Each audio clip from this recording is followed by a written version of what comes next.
नमस्कार सभी को। आप देख रहे हैं YouTube channel study history with Pawan Chauhan और आज मैं आपको एक नया मानचित्र भरना सिखाऊंगा और ये जो मानचित्र रहेगा ये आपके एग्जामिनेशन पॉइंट ऑफ व्यू से वेरी इंपॉर्टेंट होगा। यह है चंद्रगुप्त मौर्य का साम्राज्य और इस तरह से पूछा जा सकता है कि भारत के रेखा मानचित्र पर चंद्रगुप्त मौर्य के साम्राज्य को दर्शाइए। तो इसके लिए आपको ये चंद लाइनें याद करनी ही होंगी। पता होना चाहिए कि चंद्रगुप्त मौर्य का इतिहास संक्षिप्त तौर पर क्या रहा है। तो चंद्रगुप्त मौर्य जो है वो मौर्य साम्राज्य के संस्थापक थे। उन्होंने 321 से लेकर 298 ईस्वी तक लगभग 24 वर्षों तक शासन किया और ये जो शासन किया इनके पीछे जो थे उनके गुरु प्रधानमंत्री चाणक्य, जिनको 3 और नाम से जाना, 2 और नाम इनके थे, एक चाणक्य, दूसरा विष्णुगुप्त और तीसरा कौटिल्य। इनकी बुद्धिमत्ता, इनके अथक प्रयत्नों से ही ये अपना एक विशाल साम्राज्य स्थापित कर पाए। और ये जो विशाल साम्राज्य था, याद रखना होगा कहाँ से, उत्तर में हिमालय से लेकर दक्षिण में मैसूर तक तथा पूर्व में बंगाल से लेकर और उत्तर पश्चिम में हिंदू कुश पर्वत जो अफगानिस्तान में है वहाँ तक फैला हुआ था। तो इतना बड़ा साम्राज्य स्थापित करना ये अपने आप में एक महान कार्य था चंद्रगुप्त मौर्य के द्वारा। तो चंद्रगुप्त मौर्य की राजधानी का जो नाम था वो पाटलिपुत्र, जिसे आज बिहार की राजधानी पटना कहा जाता है, ये पाटलिपुत्र कहलाती थी उस समय। आज से लगभग 2000 वर्ष पहले की हम बात जो है वो कर रहे हैं। तो उस समय जो मुख्य जो केंद्र हुआ करते थे या मुख्य जो उस समय नगर हुआ करते थे उनके नाम थे हीरात, काबुल, कंधार, पुरुषपुर जो आजकल पेशावर कहा जाता है, पाकिस्तान में है, इंद्रप्रस्थ जिसे दिल्ली कहा जाता है, जयपुर, काशी, प्रयाग, उज्जैन, सांची और मास्की। तो इन्हीं को हम जो है मानचित्र में भरेंगे। तो आइए शुरू करते हैं। सबसे पहले हम बात करते हैं, इस तरह से मानचित्र आपको आएगा लेकिन ये व्हाइट होगा पूरी तरह से, इस तरह से जो ब्लू या ब्राउन नहीं होगा। तो करते हैं सबसे पहले। देखिए, अगर सबसे पहले जो है वो इसकी सीमा कहाँ से कहाँ तक फैला हुआ, देखिए मैं आपको दर्शाऊंगा। इस तरह से अगर हम लेंगे और इस तरह से चले जाएंगे अफगानिस्तान में, और ये वाला हिस्सा आपने इस तरह से और ये ऐसे पहले आपने इस तरह से इसको करना है और इस तरह से ये इधर इस हिस्से को मिला लेना है। क्लियर है? अगर आप इसको या ऐसे नहीं कर पाए तो सीधे ले सकते हैं। फिर इसके बाद आपने जो है इसको यहाँ तक ले आना है इसी, ठीक है। अब यहाँ से ये हिमाचल वाला हिस्सा, तो हिमाचल का जो आपका किन्नौर और जो लाहौल स्पीति वाला जो हिस्सा था उसको छोड़ देना है अपने, क्योंकि पहाड़ी इलाके के ऊपर उन्होंने साथ। फिर उसके बाद आपने इस तरह से ये उत्तराखंड वाला हिस्सा इसको ले लेना और फिर आपने नेपाल की सीमा से होते हुए इस तरह से आपने चलना है और फिर से आपने इस तरह से और आधे जब भूटान के पास जाकर आपने कहाँ चले जाना है, इधर। और ये कहाँ चले जाना, इधर। यहाँ आप देख रहे होंगे पद्मा नदी जो है नीचे गिरती है, जो ब्रह्मपुत्र आती है शाम से, तो उसके आगे जाके वो बांग्लादेश में पद्मा कहलाती है। तो इस प्रकार से ये आपने जो है फिर से ये निशान इस तरह से लगाना और आगे बढ़ जाना। और फिर से इसी सीमा के साथ हमने आगे बढ़ना कहाँ तक, ये जो हिस्सा आता है यहाँ के मध्य हिस्से तक आपने बढ़ना है। क्लियर है? फिर आपने, क्योंकि आपको याद होगा कि चंद्रगुप्त मौर्य ने यहाँ पर एक प्रांत था जिसे जीता नहीं था और वो था कलिंग प्रांत। याद रखना, यहाँ से लेकर और यहाँ तक आपने इसको लगाना है चाप। और ये कलिंग थी प्रांत था जिसे उसने नहीं जीता, जिसे अशोक ने जीता था। तो इसकी बाद में बात करेंगे और हम बात करेंगे आगे बढ़ते हुए यहाँ से। और क्योंकि तुंगभद्रा नदी के पास का जो क्षेत्र था, जो क्या हमने कहा था कि दक्षिण में कहाँ तक फैला हुआ था, ये मैसूर तक जो है फैला हुआ था। तो इस तरह से ये आपने फिर ये लगाना है इस तरह से और ये इधर, ठीक है, इधर से बढ़ते। फिर आपने जितना ये बच गया उसको आपने फिर से सीमा से चलते हुए जो है वो समुद्री सीमा के साथ साथ और पाकिस्तान यहाँ पर मिला देना है। तो ये पूरा का पूरा जो है वो क्षेत्र था किसका, चंद्रगुप्त मौर्य का साम्राज्य। अब यहाँ पर हमने जिन जगहों का दर्शाना है, देखिए सबसे पहले हमने पाकिस्तान के इस हिस्से के ऊपर आना है। जितना यहाँ से इतना है उतना ही आगे बढ़ना है। और पहला जगह जो आती है ये है काबुल। याद रखना, इसका जगह का नाम क्या है, काबुल। फिर आगे बढ़ना है हमने इस जगह, इस कुबड़ के पास जो जितना यहाँ है उतना ही आपने आगे बढ़ना है और ये दूसरा निशान अपने लगाना है और इस जगह का नाम है कंधार। और इसी डायरेक्शन में बढ़ते, कंधार की तरफ ही बढ़ते हुए आपने जितना यहाँ से इतना है उतना ही आपने यहाँ से आगे बढ़ना है और ये आपका आएगा हीरात। याद रखना, इस जगह का नाम है हीरात।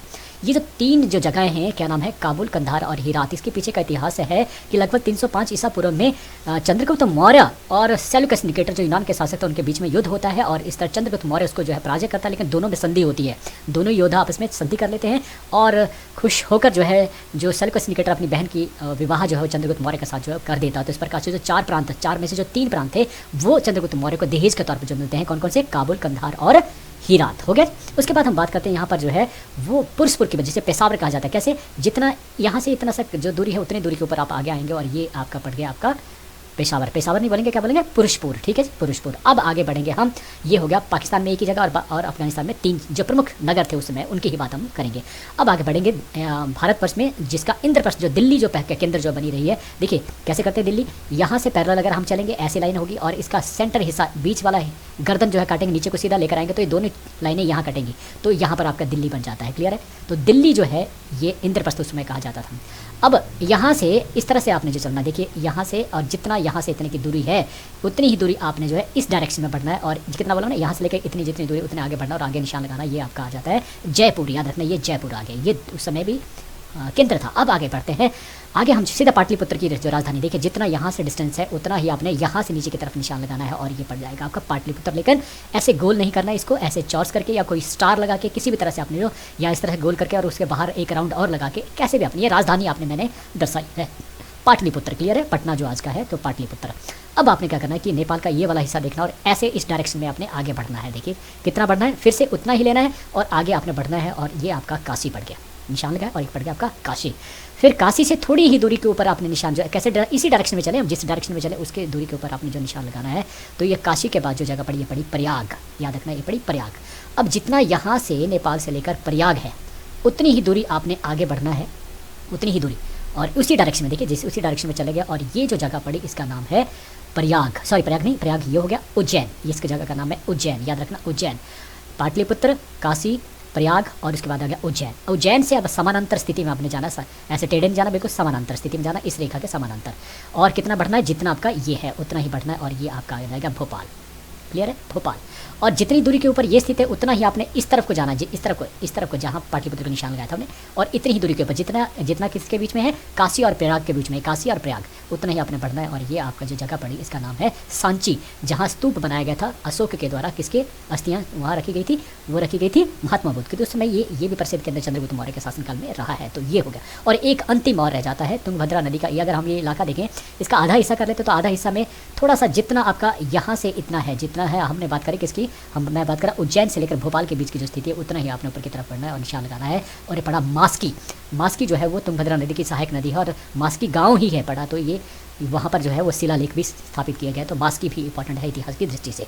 तो ये वो जगह है। तो अब इनके नाम जो है फटाफट हम कर लेते हैं। पहला नाम काबुल, दूसरा कंधार, तीसरा हेरात, यहाँ पे पुरुषपुर रह गया ऊपर, फिर आता है दिल्ली जिसे इंद्रप्रस्थ कहा जाता था, और यहाँ जयपुर, यहाँ पे पाटलिपुत्र, ये क्या है, शाबाश, साथ साथ बोलते रहेंगे तो आपका जो प्रैक्टिस हो जाएगी। काशी ठीक है, फिर प्रयाग ठीक है, प्रयाग के बाद हम सीधे गए थे यहाँ पर और इसका नाम था उज्जैन, बिल्कुल सही। और यहाँ पर आया भोपाल और भोपाल से ऊपर आ गया सांची और अंतिम क्या था आपका, ये था मास्की। क्लियर हो गया। अब देशों के नाम जो भर लेते हैं, ये क्या है, सबसे पहले अफगानिस्तान, फिर पाकिस्तान, बड़े अक्षरों में आपने बताना है, ये चीन आपका आ गया, ये आपका नेपाल आ गया, ये आपका भूटान आ गया, ये आपका बांग्लादेश आ गया, बिल्कुल सही है, ये आपका म्यांमार आ गया। और यहाँ जो बच गया, क्योंकि ये देखिए आपकी सीमा यहाँ से गई है, तो ये वाला जो रह गया चंद्रगुप्त मौर्य के शासनकाल में, ये था वो कलिंग, जो 5वां प्रांत जो है अशोक ने जीत कर बनाया था। तो ये कलिंग आपने जरूर देना है मेंशन करना। इसके अलावा यहाँ पर भी जो है 3 तरह के शासक उसमें रह गए थे, चोल थे, चेर थे और क्या थे, पांड्य थे। ये इनका शासन यहाँ पर था दक्षिण भारत में, चोल, चेर और पांड्य। और एक और पड़ोसी देश रह जाता है यहाँ पर, क्या नाम है, श्रीलंका। क्लियर हो गया। तो ये आपने भर दिया। अब हमारे पास जो है सागर है उनके बारे में बात कर लें। अरब की तरफ, अरब सऊदी अरब को अरब कहा जाता था, अरब का देश उस समय, तो अरब की तरफ को अरब सागर कहा जाता था। और बंगाल जो जहाँ बांग्लादेश है उसकी तरफ क्या बोलेंगे, बंगाल की खाड़ी। और यहाँ पे था हिंद महासागर, हिंद महासागर। क्लियर हो गया।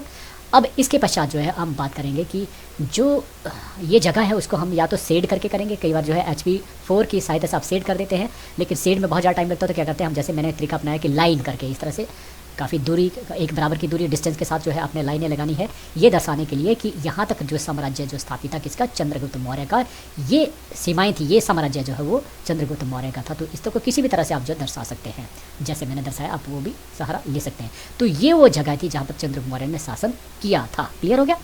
अब इसमें जो कमी रह जाती है वो क्या है, सबसे पहले इस तरह के 3 ब्लॉक्स जो है या 4 ब्लॉक आपके उसमें ऑलरेडी बने होंगे।